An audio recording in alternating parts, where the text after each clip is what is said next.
Hey there, goal-oriented dreamers. In this video, I wanted to talk about a marketing strategy tip that you can implement at your small business. So, a while back, some scientists had conducted an experiment on mice. And the idea was that they had placed a bunch of mice in a confined space. The space was compartmentalized into sort of apartments, and there was plenty of food for those mice to support the colony. The experiment lasted for, I think, a year or so.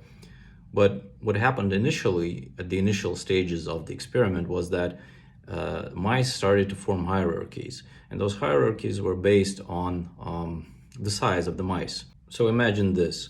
A large mouse is capable of defeating all other mice that are smaller, all right? And so it becomes the leader. It becomes the dominant mouse. Other mice that kind of agree that this is the new leader become subordinates to this mouse. Okay, but those mice that aren't happy with that, they move out of that territory into a new territory, into an uncontested territory. Now, what happens next is that the same scenario occurs. A dominant mice rises on top of those mice that moved into this new uncontested territory, into this new apartment. And the larger the mouse, the more chances it has to become dominant. And it occurred again and again and again until dominance hierarchies emerged in all of these previously uncontested territories, until there were no more uncontested areas or apartments. So what does it have to do with your small business? Well, chances are, if you're operating in a marketplace, there's already a leader, and maybe there's also the second largest company and the third largest company. So you're not in top 3, maybe you're not even in top 10. And this is a big problem for you, because there's no way that you're gonna get to number 1 position in your marketplace.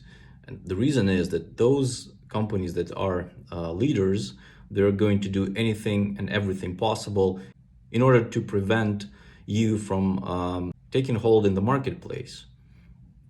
So what can you do? What's the strategy? Well, you obviously cannot go into a battle mode head to head with those competitors, because they're larger, they have more resources. You're gonna get squashed. But what you can do is you can try and find new spaces, like new apartments. You go to areas where these large competitors are not playing. You move into territories that are not under control of those big companies.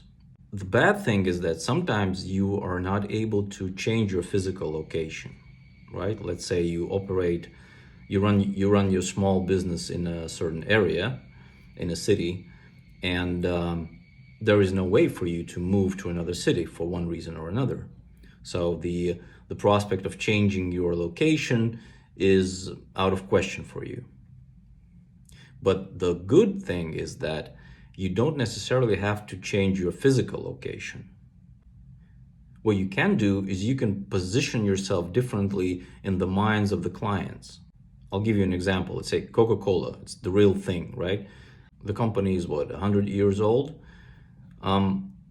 But they're not the only player in the Coke business, right? There's Pepsi, there's 7-Up. So if Coca-Cola is the real thing, and it's been around for more than 100 years, so it means that it's kind of, old news, right? And so what Pepsi did, for instance, is they were able to successfully reposition Coca-Cola, saying that, this stuff is for older people, but here's the great news, here's the product for the next generation. And so Pepsi, Coke for new generation, right? And this idea was a brilliant one, because due to that, Pepsi was able to get a certain market share. They're not the leader, of course, but they're still able to make significant amount of money in the marketplace. Now, these, of course, are market leaders, right? So Coke and Pepsi would have most of the market share of the Coke business. In your case, when you're not the number one, number two, number three, maybe you're, I don't know, number 50, or maybe you're number 100, you have to act differently. And by saying that, I mean you have to find a differentiating idea. So you don't go head on fighting the competition, saying you have a better product, or your services are better, or you take care of your customers better, or you're not distant as others are. You're interested in your client's success, stuff like that. You don't want to say the things that everyone else is saying. Second, you have to find that differentiating idea. So if it were a battlefield and you had to go into battle with large opponent, you wouldn't go head on. You wouldn't try to strike them where they're the strongest. What you want to do is you want to find a weak spot, and usually that's a flanking move. By that I mean you can go into niche areas where these companies are not that strong. What you want to do, you want to find a weak spot and exploit that opening. You might figure out that, clients think of the main competitors as being too bureaucratic or distant, or they charge too much, it's not affordable.